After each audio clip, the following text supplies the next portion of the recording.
Hello my dear friends, स्वागत है आप लोगों का हमारे YouTube channel PNP one day exam target पे। दोस्तों, जैसा हमने कि आपसे वादा किया था कि मैं आपको सेमेस्टर की भी मैथ सॉल्व कराऊंगा, तो उसी उद्देश्य से हम BTC थर्ड सेमेस्टर का मैथ जो है आज लेके आए हैं आप लोगों के लिए। जो मेरे BTC मैथ्स पढ़ाने के तरीके होंगे वो कंपटीशन से थोड़े अलग होंगे, क्योंकि कंपटीशन में थोड़ा ट्रिक और टैक्टिक्स चलते हैं और BTC में जो आपका होता है सिलेबस, उसमें ट्रिक और टैक्टिक्स आप यदि इस्तेमाल करेंगे तो सवाल तो लगेंगे ही, पर आपको नंबर शायद न मिले, क्योंकि एग्जामिनर चाहता है ट्रेडिशनल मेथड से लगवाना। तो आपको एकदम ट्रेडिशनल मेथड से पढ़ाऊंगा, सिंपल मेथड से पढ़ाऊंगा, जैसे लगाए जाते हैं सवाल बचपन में हम लोग लगाते हैं वैसे। दूसरी चीज ये उन बच्चों के लिए है, उन भाई बहनों के लिए है जिनका बैग के लिए बहुत परेशान रहते हो, लगता है हम लोग मेरा बैग लग जाएगा। तो मैं वादा करता हूँ आप मुझे फॉलो कीजिए, आपका बैग लगेगा कभी नहीं। आप जब भी पाएंगे तो 20 के अराउंड नंबर पाएंगे, उससे कम भी नहीं पाएंगे। आपको मैं साहित्य वर्ग पब्लिकेशन की जो आपकी BTC की बुक होती है, उस बुक से एग्जाम्पल प्लस एक्सरसाइज से सभी क्वेश्चन मैं कराऊंगा। जैसे मैं कोई चैप्टर यदि पढ़ा रहा हूँ, आज मैं SI से शुरू करने वाला हूँ, मूलधन एवं मिश्रधन। ये चैप्टर से आपके लगभग कम से कम 2 नंबर और अधिकतम 3 नंबर के सवाल दिख गए हैं। और आपको बता दूं कि ये चैप्टर मैं समझाऊंगा आपको, पहले एग्जाम्पल करवाऊंगा, अपने एग्जाम्पल कराऊंगा, फिर बुक के एग्जाम्पल कराऊंगा, उसका बुक से एक्सरसाइज क्वेश्चन कराऊंगा। इसलिए दोस्तों, जब आप ये वीडियो देखें तो कॉन्सेप्ट तो देखें। जैसे आज कॉन्सेप्चुअल मैं क्लियरिटी आपकी दूंगा कि कॉन्सेप्ट कैसे डेवलप होते हैं, पर जब मैं आपको एक्सरसाइज या आपको मैं क्या करूं, आपको यदि मैं एक्सरसाइज करा रहा है, एग्जाम्पल करा रहा हूं, तो अपनी बुक को ले लीजिएगा। या आप चाहते हैं कि थोड़ा जल्दी कवर हो तो आप मेरे समझाने के बाद खुद से एक्सरसाइज करें और जो क्वेश्चन आए उसे कमेंट सेक्शन में आप लिख लें कि किस बुक का, या साहित्य वर्ग पब्लिकेशन में बता ही रहा हूँ, उस बुक का ये क्वेश्चन मुझे नहीं आ रहा है, तो मैं उस क्वेश्चन को आपको अगले दिन सॉल्व करा दूंगा। ये आसान तरीका होगा, उसमें आप खुद प्रैक्टिस कर पाओगे। या आप यदि चाहते हो कि मैं पूरा का पूरा एक एक सवाल लगाऊं, तो दोस्तों मैं चाहूंगा कि आप कमेंट सेक्शन में उस चीज को स्पष्ट रूप से लिखें। आइए दोस्तों, आज शुरू करते हैं ये SI CI की पहली क्लास।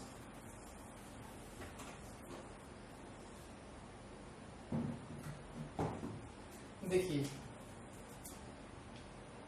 SI का मतलब, SI एंड CI इसको बोला जाता है।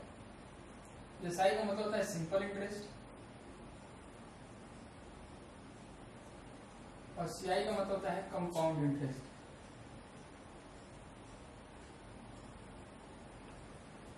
सिंपल इंटरेस्ट को बोलते हैं साधारण ब्याज,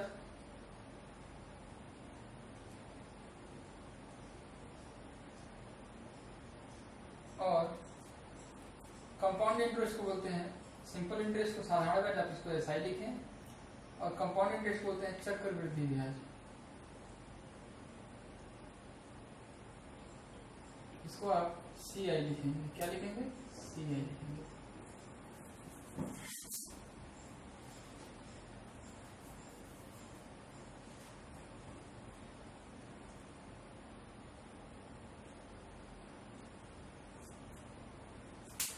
आइए समझते हैं चक्रवृद्धि और साधारण ब्याज होता क्या है। पहले उसको समझ लेंगे यदि आप, तो आपको समझने में आसानी होगी कि क्यों दोनों अलग हैं, क्यों पढ़ते हैं।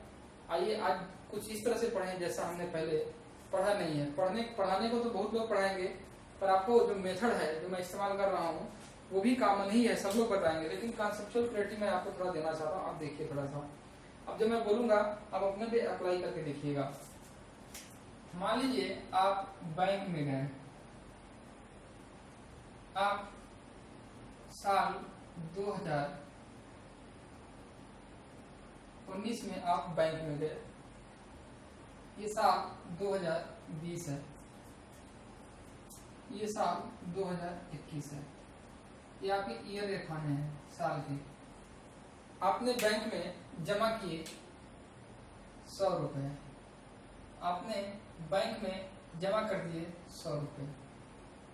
ठीक है दोस्तों, हर साल आपको 10 रुपए ब्याज मिलते हैं। क्या मिलते हैं? हर साल आपको 10 रुपए ब्याज मिलते हैं। किस पे ब्याज मिलते हैं?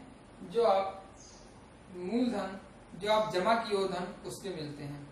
आप थोड़ा ध्यान सुनिएगा, फिर समझने की कोशिश कीजिएगा। जो आप जमा करते हैं उस पर हम 10 रुपया ब्याज आपको देते हैं। ठीक है दोस्तों, 10 रुपया ब्याज इसलिए देते हैं क्योंकि इसका हम 10% देते हैं। क्या देते हैं? 10% देते हैं। किसी चीज का 10% यदि निकालना हो, जैसे 100 का 10% हो तो गुणे 10 बटा 100 कर दीजिए, आ गया। यानी आप यहाँ से 10 रुपया इनको ब्याज देंगे। यानी 2020 में आप यदि पैसा निकालेंगे तो आपको 110 रुपया मिलेगा। क्यों? क्योंकि एक साल का ब्याज हमारा 10 रुपया आ चुका था। आप यदि 2020 में पैसा निकालेंगे तब आपका मन किया नहीं मैं 2021 में पैसा निकालूंगा। ध्यान से देखिएगा अंतर क्या है ऐसे में। यदि आप 2021 में पैसा निकालने गए तो आपको एक साल 10 रुपए यहाँ मिलेंगे और एक साल 10 रुपए यहाँ मिलेंगे। यानी यदि आप यहाँ पैसा निकालते हैं तो 10 रुपया ये और 10 रुपया ये, आपको 20 रुपया मिले और 100 रुपया आपका अपना जमा किया हुआ था। यानी आप बैंक से बाहर कितना निकाल के लाएंगे? 120 रुपया। दोस्तों कितना बैंक से बाहर निकाल के लाए? 120 रुपया। फिर से ध्यान से, 100 रुपया बैंक में हमने जमा किया, 10% इंटरेस्ट दे रहा था हर साल का। तो 2020 में पहला यदि हम निकालेंगे तो 10 रुपये मिलेंगे, 110 रुपया हम निकाल सकते हैं। यदि हम इसको 2021 में निकालेंगे तो 10 रुपया एक साल का, 10 रुपया अगले साल का, 20 रुपये मिला के 120 रुपया हम निकाल सकते हैं। ठीक है दोस्तों, अब मैं क्या करूंगा, मैं 2 साल बाद पैसा कैसे निकालता हूं थोड़ा आप देखिएगा। मैंने क्या किया कि मैं आज एक साल पूरा हुआ, सुबह 10 बजे, मान लीजिए 2020 को जनवरी में पहले दिन हम सुबह 10 बजे गए बैंक में। उस दिन हम यदि पैसा निकालेंगे तो हमें कितना मिलेगा? 110 रुपया। ठीक है भाइयों, 110 रुपया क्यों? क्योंकि 100 रुपये पे ये 10% चार्ज हो रहा है। लेकिन हम क्या करेंगे कि ये 110 रुपये को यहीं पे दोपहर को जमा कर देंगे। इसी 110 रुपये को हम दोपहर को जमा कर देंगे। अब बताइए दोस्तों, आपको जो अगले साल पैसा मिलेगा क्या वो 120 रुपया मिलेगा? सोच के बताइएगा दोस्तों। जो आपका इंटरेस्ट है वो अब 100 रुपये पे नहीं मिलेगा, वो आपको 110 रुपये में मिलेगा। ध्यान से देखिएगा, आपको इंटरेस्ट अब 100 पे नहीं मिलेगा, इंटरेस्ट उस पर मिलता है जो हम जमा करते हैं। तो हम क्या किए कि 2020 में 110 रुपया बाहर निकाले सुबह और शाम को ले जाके 110 रुपया जमा कर दिए। अब हमको इसका 10% मिलेगा। भाइयों इसका 10% कितना होगा? 11 रुपया हुआ। इसका मतलब यहाँ पे 10 रुपया मुझे मिला और 11 रुपया यहाँ पे मिला। इस तरह से मुझे 121 रुपये मिले, न कि 120 रुपये मिले। आप सोचिए, मात्र 100 रुपये के हिसाब में और 2 साल में 1 रुपये का अंतर पड़ जा रहा है। ये क्या है? ये आप हर साल इंटरेस्ट कमा रहे हो। आप ये जो 10 रुपया यहाँ निकाले हैं ना, इस 10 रुपये पे भी 1 रुपया इंटरेस्ट आपका निकल गया है। इसी इंटरेस्ट पे इंटरेस्ट कमा लेना, इसी इंटरेस्ट पे इंटरेस्ट कमा लेना चक्रवृद्धि ब्याज कहलाता है। तो चक्रवृद्धि ब्याज क्या है? ब्याज पर ब्याज, ब्याज पर ब्याज, interest on interest, interest on interest. आपको मैं इसको कैटेगराइज करके दिखाऊं तो मैं बता दूं, इस 100 रुपए पे आपने 10 रुपया कमाया, यहाँ 110 रुपए, फिर यहाँ पे 100 रुपए पे 10 रुपया कमाया और प्लस में जो 110 रुपया था उस 10 रुपये पे 1 रुपया कमाया। इस तरह से 121 हुआ है। आपको परीक्षा में इस तरह नहीं लगाना है सवाल, लेकिन मैं समझा रहा हूँ। आप समझिए कि आप कभी भी साधारण ब्याज लेना पसंद करेंगे नहीं, आप जब भी जाएंगे चक्रवृद्धि ब्याज पे काम करना चाहेंगे। तो चक्रवृद्धि ब्याज और साधारण ब्याज में क्या अंतर है आपको समझ में आ गया होगा, लेकिन मैं एक बार रिकॉल करवाता हूँ। साधारण ब्याज वो ब्याज है जो हर साल एक ही धन पे प्राप्त होता है। देखिए हर साल 100 रुपये पे ही मिल रहा है, इसका मतलब हर साल वो मूलधन पर ही प्राप्त होता है। साधारण ब्याज हर साल मूलधन पे प्राप्त होता है। चक्रवृद्धि ब्याज मूलधन के साथ ब्याज पर भी ब्याज मिलता है, मूलधन पर भी ब्याज मिलेगा और ब्याज पर भी ब्याज मिलेगा। ये क्या है? चक्रवृद्धि ब्याज है दोस्तों।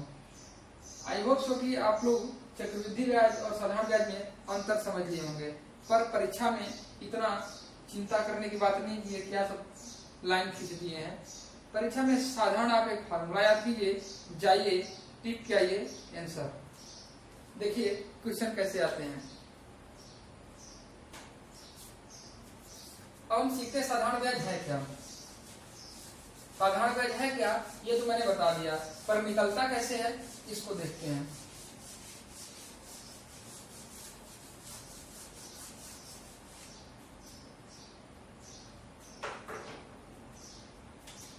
साधारण ब्याज का एक फार्मूला होता है, इसको मैं साधारण ब्याज इस तरह से लिख रहा हूं, आई होप कि आप समझ पा रहे होंगे। साधारण ब्याज बराबर मूलधन गुणे दर गुणे समय बटा 100। साधारण ब्याज बराबर क्या होता है, मूलधन गुणे दर गुणे समय बटा 100। आप बताना भाइयों मूलधन क्या होता है, तो मूलधन वह धन होता है जो जमा किया गया होता है। मूलधन जमा किया गया धन होता है। दर क्या होता है, दर होता है ब्याज दर, जितना मूलधन पे आपको ब्याज मिलेगा। समय क्या होता है, समय होता है जितना समय के लिए आप पैसा लगाए हो। तो समय को यदि हम P से लिखें, ब्याज दर को R से लिखें, मूलधन को इंग्लिश में प्रिंसिपल बोलते हैं, इसे P से लिखें, तो आपको यदि मैं ये फार्मूला लिखूं तो मुझे लगता है कोई दिक्कत नहीं होगी। और आप इसी तरह से याद रखेंगे PRT/100, SI बराबर PRT/100, SI बराबर PRT/100, इस तरह से आप याद रखेंगे। दोस्तों ये पिछले सेमेस्टर में भी आप लोगों ने पढ़ा होगा, इसको शायद फर्स्ट सेमेस्टर में ही था साधारण ब्याज, पर चक्रवृद्धि ब्याज चूंकि आप इस सेमेस्टर में है तो मुझे साधारण ब्याज बताना जरूरी था। अब ये चीजें फर्स्ट सेमेस्टर में आपने पढ़ी है, एक सवाल मैं बता रहा हूँ, आप उसे सॉल्व करके निकल लेंगे। फिर मैं आपकी एक्सरसाइज का भी सवाल करवाऊंगा। देखिए यदि क्वेश्चन दे दे रुपया 5000 पर 10% वार्षिक ब्याज की दर से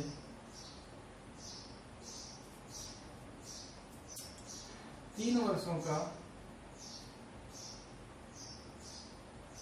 ब्याज ज्ञात करें। ठीक है दोस्तों, आसान सा प्रश्न है। इसका सलूशन कैसे होगा, जैसे होता वैसे होगा। आपको 5000 रुपया जमा किया, 5000 है तो आप P को लिख लेंगे 5000। मूलधन कितना है 5000, P मतलब प्रिंसिपल मूलधन। R कितना है 10% वार्षिक, तो आप इसको आगे PA लिख लेंगे पर एनम, या हिंदी वाले आप इसको पर एनम में दिक्कत मत समझिए, आप इसको सीधे वार्षिक लिख दीजिए। ये क्या है रुपया 5000। समय कितना दिया है T दिया है 3 वर्ष। आपको ब्याज निकाला है SI, आपको इस तरह से हल करना पड़ेगा, इतना लिखना पड़ेगा, SI आपको निकालना है। आप लिखेंगे, हम जानते हैं कि SI बराबर P into R into T/100। तो प्रिंसिपल कितना है 5000, वो R 10 है, T 3 है बटा 100। देखिए 200 ना 200 ना कट गया, ये 50 500 और ये 3 1500, कितना गया ब्याज रुपया 1500। साल तो बुरा कर ही सकते हैं, अब इतना तो सिखाना नहीं पड़ेगा मुझे। ठीक है दोस्तों, इस तरह से सवाल लगाया जाता है। अब इसमें देखिए 4 चीजें हैं, यहाँ पे ये चौथी SI मिस थी, कभी टाइम मिस कर सकता है, कभी रेट आपसे पूछ सकता है, कभी प्रिंसिपल पूछ सकता है। फार्मूले में रखिए, आंसर निकालिए। आइए एक चीज और सीखते हैं, इसको आप लोग स्क्रीनशॉट ले लीजिए, थोड़ा सा लिख लीजिए। ठीक,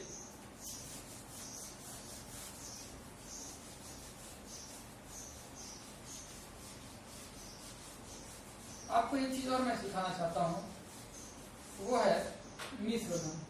क्या है मिश्र धन? मिश्र धन क्या होता है भाई? ये तो ब्याज है ना 1500। आप मान लो बैंक में 5000 जमा करते हो 10% के रेट से, 3 साल बाद आप पैसा लेने जाओगे तो क्या 1500 लेके आओगे? क्या कहोगे अरे भाई हम तो 5000 जमा ही किए थे, तुम 1500 कहाँ दे रहे हो? क्या कहोगे 5000 दिए थे 1500 कहाँ लौटा रहे हो? तो कहेगा भैया आपके 15000 ब्याज है और 5000 क्या है मूल है, आप दोनों ले जाइए, दोनों पे आपका अधिकार है। इस तरह से मिश्र धन क्या हो गया? मूलधन मतलब जितना हमने जमा किया था और जितना हमको ब्याज मिला, दोनों को मिलाने के बाद जो भी चीज आती है क्या आती है? मिश्र धन। मिश्र हो गया, मूल में ब्याज मिला दिए तो मिश्र धन हो गया। सिंपल सी बात है, मूल में ब्याज मिला तो मिश्र बना, मिलने पे मिश्रण होता है तो इसी तरह मिश्र बना। अब आपसे पूछूं कि इसमें मिश्र धन बताना होता तो कैसे आप बताते हैं? भाइयों, इसमें मिश्र धन बनाना होता तो मूलधन हमारा कितना था? रुपया 5000 प्लस में रुपया 1500। दोस्तों ये कितना हो गया? रुपया 6500। ये हमारा क्या हो गया? मिश्र धन हो गया। आइए दोस्तों, अब आपसे मैं CI पे यानी कंपाउंड इंटरेस्ट पे बात करता हूं।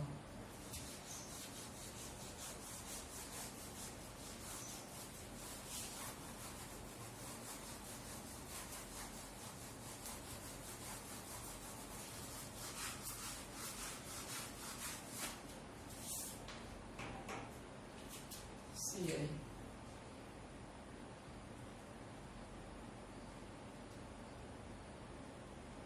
चक्रवृद्धि ब्याज, ये क्या होता है? देखिए, चक्रवृद्धि ब्याज मैंने बताया कि ब्याज पर जब ब्याज मिलता है तो चक्रवृद्धि ब्याज बनता है। यदि आपको पूछ ले कि कितने साल के लिए चक्रवृद्धि ब्याज और साधारण ब्याज बराबर होता है, तो दोस्तों आप बताएंगे कि पहले साल के लिए चक्रवृद्धि ब्याज ही बराबर होता है और साधारण ब्याज ही बराबर होता है। ऐसा क्यों होता है कि पहले साल का जो ब्याज मिलता है वो तो पहली ही बार मिला होता है, उसके पीछे तो कोई ब्याज होता नहीं। तो जब पहली बार ही ब्याज है तो चाहे मूलधन का हो, मतलब चाहे साधारण ब्याज हो चाहे चक्रवृद्धि ब्याज हो, यदि सभी डाटा समान होंगे तो वो बराबर होंगे। लेकिन यदि आप कहोगे 2 साल के लिए तो साधारण ब्याज कुछ और जाएगा और चक्रवृद्धि ब्याज, साधारण ब्याज तो मिलेगा ही मिलेगा, प्लस में जो ब्याज पहले साल का था उस पे भी ब्याज मिल जाएगा। इस तरह से चक्रवृद्धि ब्याज पे ब्याज मिलने का नाम होता है। आइए दोस्तों, चक्रवृद्धि ब्याज कैसे निकालते हैं उसको देखते हैं। चक्रवृद्धि ब्याज निकालने का तरीका ये है कि फार्मूला आपको रखना है यार, मिश्र धन बराबर मूलधन ब्रैकेट में 1 प्लस दर बटा 100 के पावर समय। मूलधन मिश्र धन बराबर क्या हो गया? मूलधन ब्रैकेट में 1 प्लस दर के बटा 100 के पावर समय। दोस्तों, मिश्र धन को हम ए से लिखते हैं। किससे लिखते हैं? ए से, या इसको लिखते हैं CA, कंपाउंड अमाउंट। CA बराबर मूलधन को लिखते हैं P से, जैसा आप लोग जानते हैं, रेट को लिखते हैं R से डिवाइड बाई 100 और T को लिखते हैं समय। तो आप दोस्तों कहोगे ये तो कंपाउंड अमाउंट आया, ये मिश्र धन आया, कंपाउंड इंटरेस्ट कहाँ है?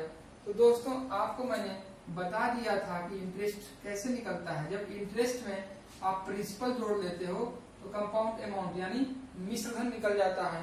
अब आपको CI निकालना है तो आपको क्या करना पड़ेगा? CI बराबर CA माइनस P। CA और P नहीं समझ आ रहा तो देखिए, मैंने बताया था कि जब ब्याज में आप मूलधन जोड़ दोगे, आपका जब मूलधन जुड़ जाएगा ब्याज में तो बनता है क्या? मिश्र धन। आपका यहाँ से तो मिश्र धन निकल गया, पर आपको निकालना क्या है? चक्रवृद्धि ब्याज। क्या निकालना है आपको? चक्रवृद्धि ब्याज निकालना है। तो ब्याज कैसे आ जाएगा आपका? ब्याज बराबर मिश्र धन माइनस मूलधन। दोस्तों, यदि आपसे सवाल में पूछे कि 3 साल बाद कितना रुपया मिलेगा तो उसके लिए आपको मिश्र धन निकालना होता है। क्यों? क्योंकि आप जितना जमा किए हो प्लस में जो ब्याज है दोनों में मिलेगा आपको जी। तो यदि आपसे पूछे कि 3 साल बाद कितना रुपया मिलेगा तो आप कहोगे कि हमको मिश्र धन निकालना है। यदि पूछे कि 3 साल बाद कितना ब्याज मिलेगा तो आपको फिर चक्रवृद्धि ब्याज निकालना होगा। दोस्तों, अब आप सवाल में कंफ्यूज हो जाओगे कि चक्रवृद्धि ब्याज निकालेंगे कि साधारण ब्याज, तो ऐसा नहीं होगा कभी, क्योंकि सवाल में लिखा रहेगा कि जो धन प्राप्त होता है या जो दर है वो चक्रवृद्धि ब्याज की दर है। ठीक है दोस्तों, आइए एक सवाल देखते हैं आप इस फॉर्मूले को लिख लीजिए।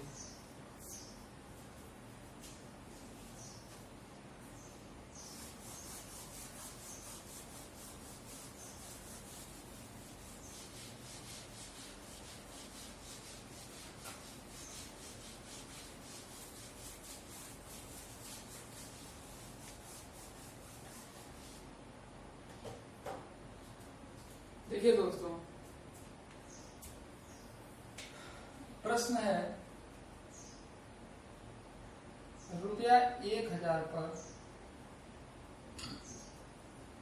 10% वार्षिक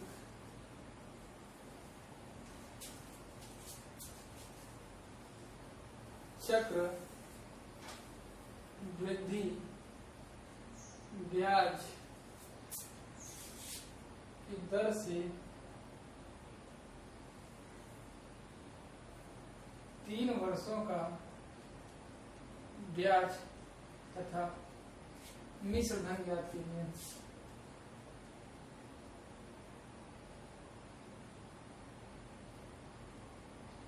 दोस्तों, ये सवाल इस तरह भी लिख सकता था कि 1000 पर 10% वार्षिक ब्याज की दर से बैंक में राम ने 3 वर्षों के लिए धन जमा किया, तो 3 वर्ष बाद उसको कितना रुपया मिलेगा, तो आप निकालेंगे मिश्र धन। यदि पूछेगा 3 वर्ष बाद उसको कितना ब्याज प्राप्त होगा, तो आप निकालेंगे चक्रवृद्धि ब्याज। क्योंकि देखिए यहाँ पे साफ साफ लिखा है 10% वार्षिक चक्रवृद्धि ब्याज। ठीक है दोस्तों, आइए इसका सलूशन देखते हैं। सलूशन, सबसे पहले जो डाटा दिया होता है उसको लिखते हैं। तो P बराबर 1000, रेट कितना है 10%, टाइम कितना दिया है 3 इयर्स। ठीक है, आपको निकालना क्या है, आपको CI भी निकालना है और CA भी निकालना है। ठीक है दोस्तों, तो पहले हमारा फार्मूला तो CA का बनता है। देखिए CA बराबर P into 1 plus R by 100 के पावर N, या T इसको कहिए आप, N भी बोला जाता है। तो कंपाउंड अमाउंट यानी मिश्रधन कितना हो गया, मिश्रधन मतलब CA, ब्याज मतलब CI। तो मिश्रधन कितना हो गया आपका, P भाई देखिए 1000 है, A प्लस R कितना है 10% यानी 10/100, और समय कितना है 300। अब इसको आपको हल करना आना चाहिए। कैसे, 1000 गुणे, देखिए 1 सोना से 1 सोना कट गया, ये क्या बचा है 1 प्लस 1/10 और 3। अब इसको हल करना आसान है, थोड़ा सा देखिए 10 इसमें, देखिए इसमें गुणा होगा 10 एकम 10, इसका गुणा होगा और ये जुड़ जाएगा 10 एकम 10।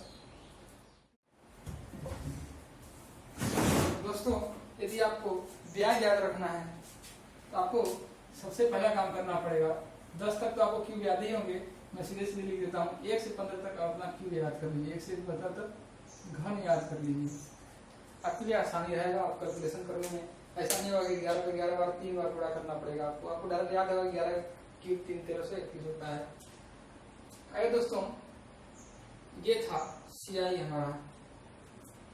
आज की क्लास कैसी है आप मुझे ये जरूर अपने कमेंट सेक्शन में बताएं कि क्या मैं आपके बुक का क्वेश्चन करवाऊं या आप खुद से करेंगे। यदि खुद से करेंगे तो जो प्रॉब्लम होगी आप उसको कमेंट में लिखेंगे कि सर साहित्य भवन की बुक का ये वाला क्वेश्चन हमें नहीं आया, प्लीज सॉल्व करा दीजिए। या आप यदि चाहते हैं कि मैं पूरा का पूरा प्रश्न हल कराऊं तो आपको कमेंट सेक्शन में लिखना पड़ेगा कि प्लीज टोटल सॉल्व या पूरा सॉल्व कीजिए। इस तरह से आप कुछ लिख देंगे तो मैं समझ जाऊंगा। आज यहीं तक रखते हैं दोस्तों। जय हिंद, जय भारत।